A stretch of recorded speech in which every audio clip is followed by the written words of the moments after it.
Hello everyone, good evening. I hope all of you are keeping safe and washing your hands regularly. Welcome to the community-led events. If you have any questions during the session, I will request you to note them down and you can ask me at the end of the session after I'm done explaining everything. I am Harneet Kaur and I am a second year electronics and telecommunication student. Uh, and today I'll be talking about how we can build a hand wash reminder system using the Bolt Wi-Fi module. So let's get started.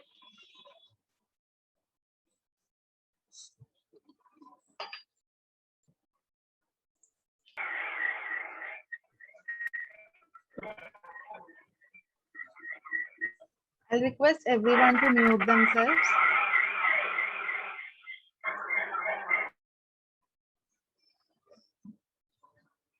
Okay.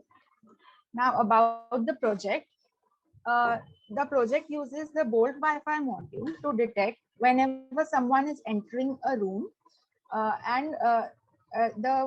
there is an LDR that sends a signal to the buzzer so that whenever someone enters the room, the buzzer will the buzzer will start ringing, and the person will be reminded to wash their hands. So the hardware requirements for this project, I hope the PPT is properly visible. The hardware required for this project include the Bolt Wi-Fi module, the LDR, which is light dependent resistor, buzzer, one 10K ohm resistor, some connecting wires, and a USB cable. So now coming to the hardware connections.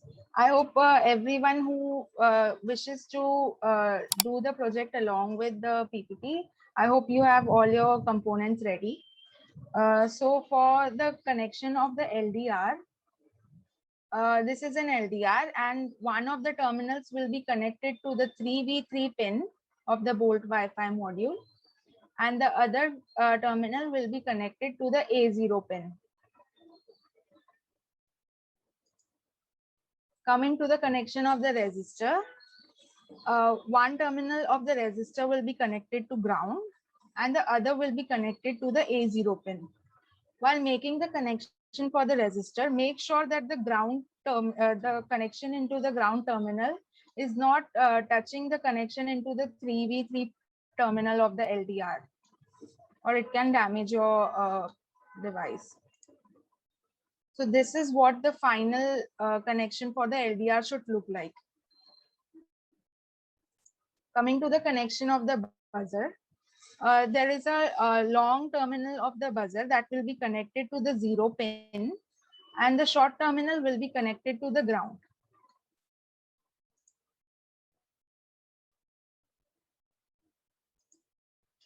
And you can use connecting wires to do the same. And this is how it should look like. And the overall connection with all the three components together will look somewhat like this. Or you can also use the breadboard to make the connections.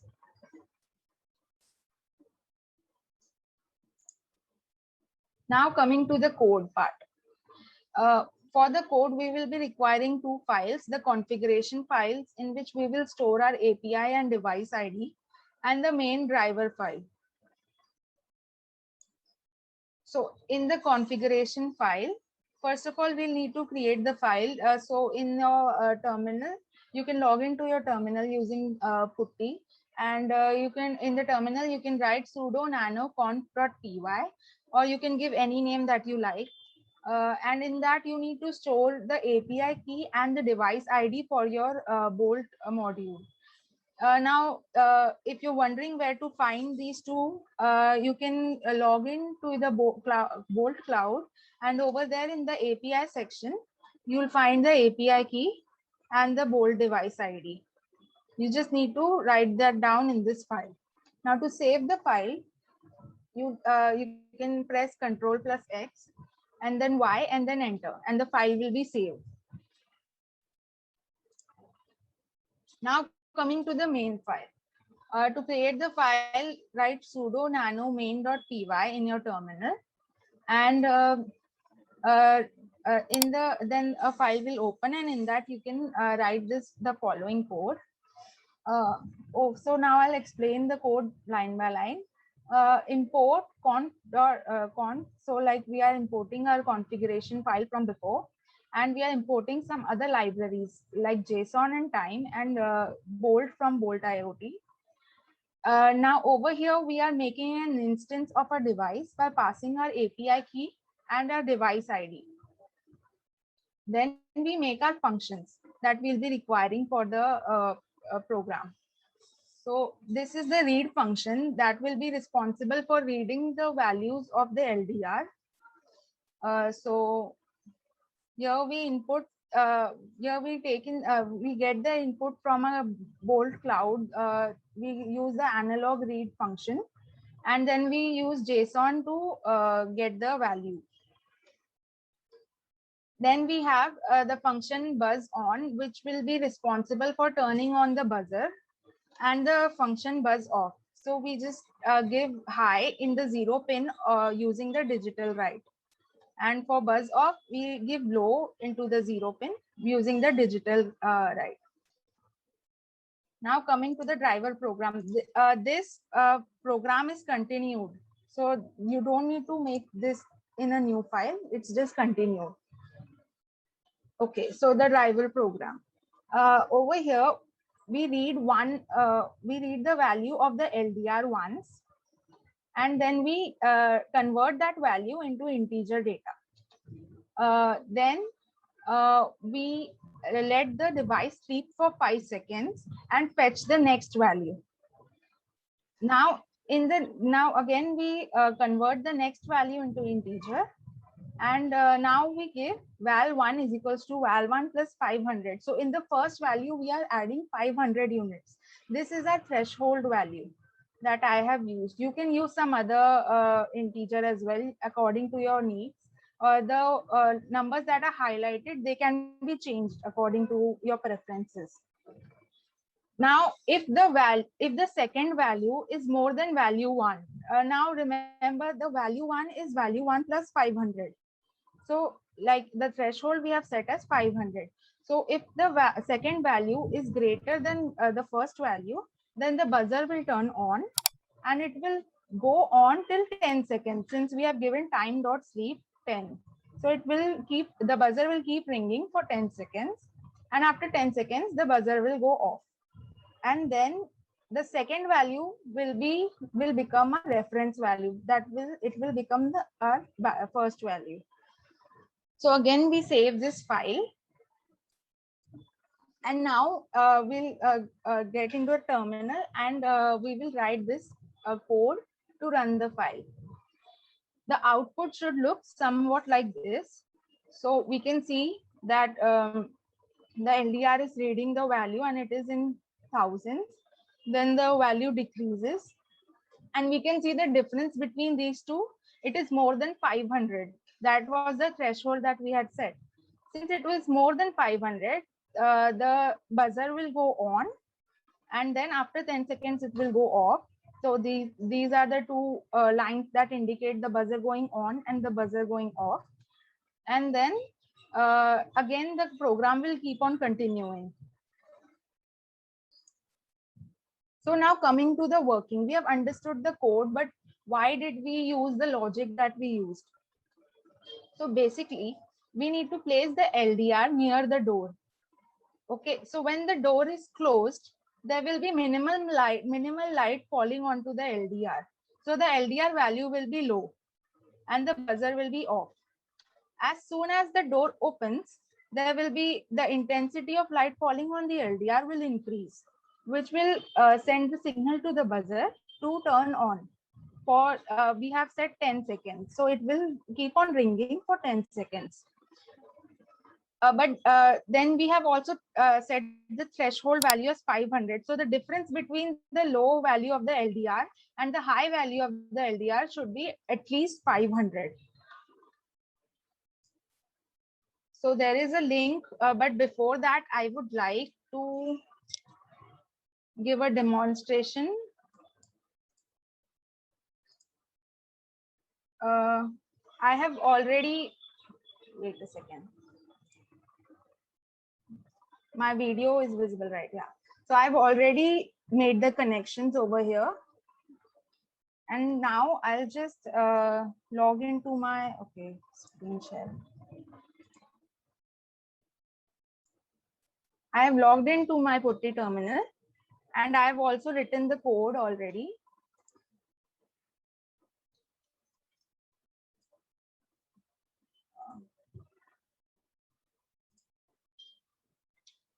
Okay, I'll have to log in again.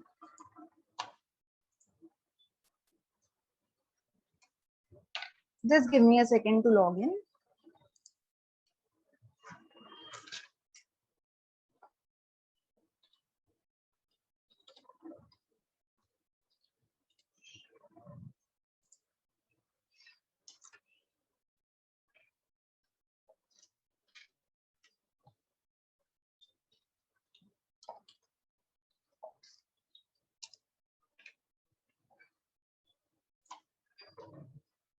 Okay, so now I have logged in and I've already written the code and now I'm running the code. Okay, so now as you can see, the LDR value initially is somewhere in thousands. That is a very high value, and I'm using a box to cover the device, the LDR, so that will imitate a closed door. So now I'm covering the LDR. So now we can see the LDR value has decreased. It has become some in hundreds, 91 it has become. All right. So now I will take off the box and that will imitate that a door has opened. So now I'm taking off the box.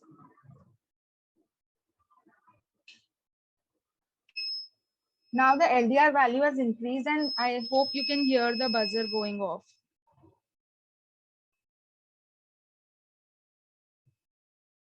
Okay, so the 10 seconds 10 seconds is over and the buzzer is automatically turned off. And the program will continue in an infinite loop until we can interrupt it. Okay. So that was the demonstration. And there is also a link for the same. You can view the video.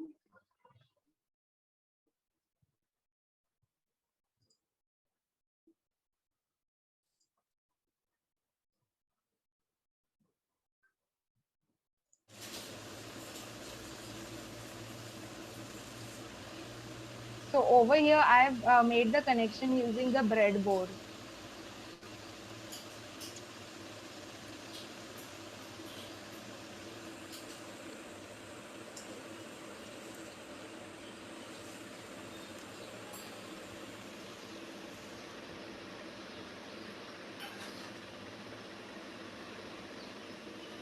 So now I place the box on the LDR, imitating a closed door. And now I'll run the program. So as we can see, initially the value is very low because now the door is closed.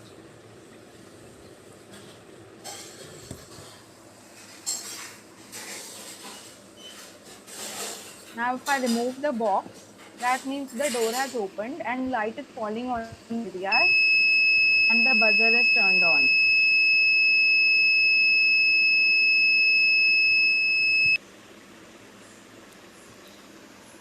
And we can see the LDR value has also increased now.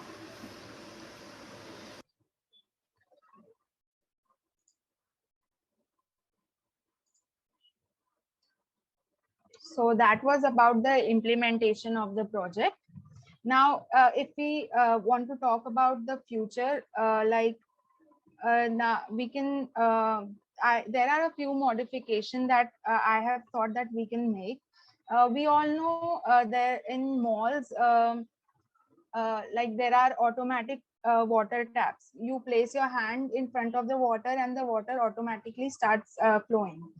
So that setup, it includes a proximity sensor So whenever the sensor can detect whenever an object is close to the tap, and it triggers the water to flow.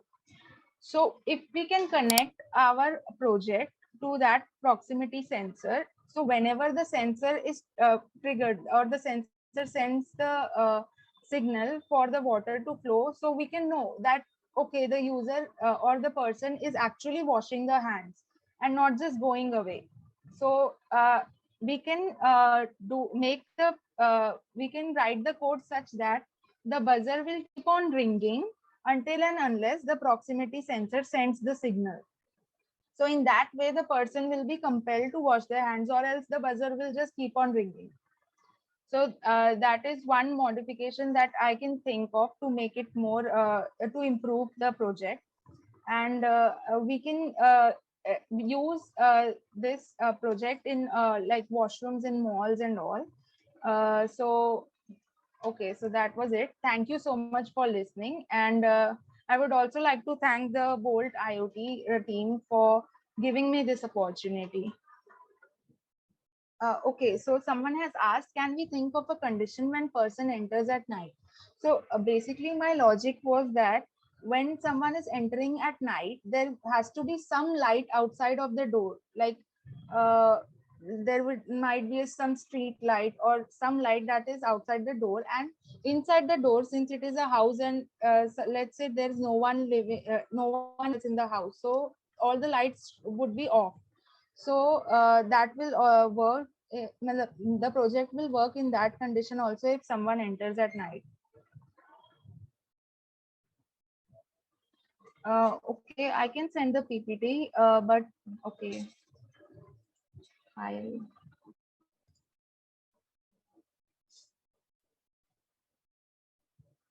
just give me a second. I'll send the PPT.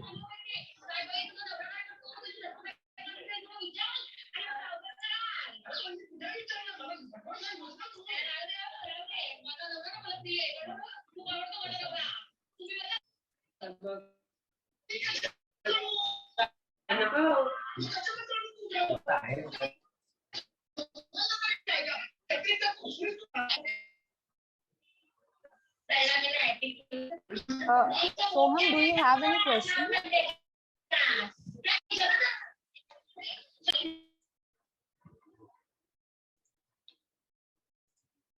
If anybody has any question, you can ask. I'm just attaching the file. Yaswant has written that we can also detect the heat when a person reaches the door. That is also okay, but I think that will require a very sensitive heat sensor, a temperature sensor, because uh, like it can be implemented, yes. Or if we close the door, the sensor detecting sound, yes, that is also a nice way. We can actually also use proximity sensors, but like I didn't have access to that, so I used an LDR. Even we can use the pressure system, I guess, to for the same project, because when the door is opened and closed, there is a lot of air movement. So that can also work out. Yes, yes, we can use that also.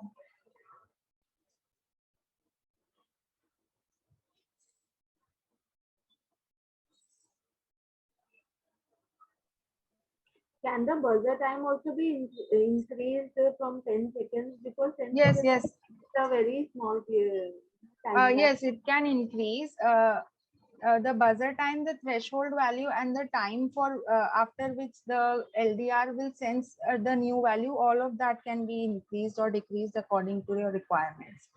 Suyash has asked a question.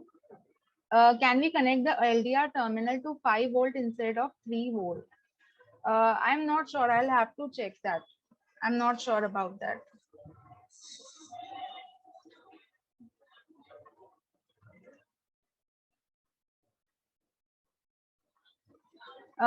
Yaswant has given a very nice suggestion that we can use an alert message to the mobile instead of using a buzzer. That is also a very nice suggestion.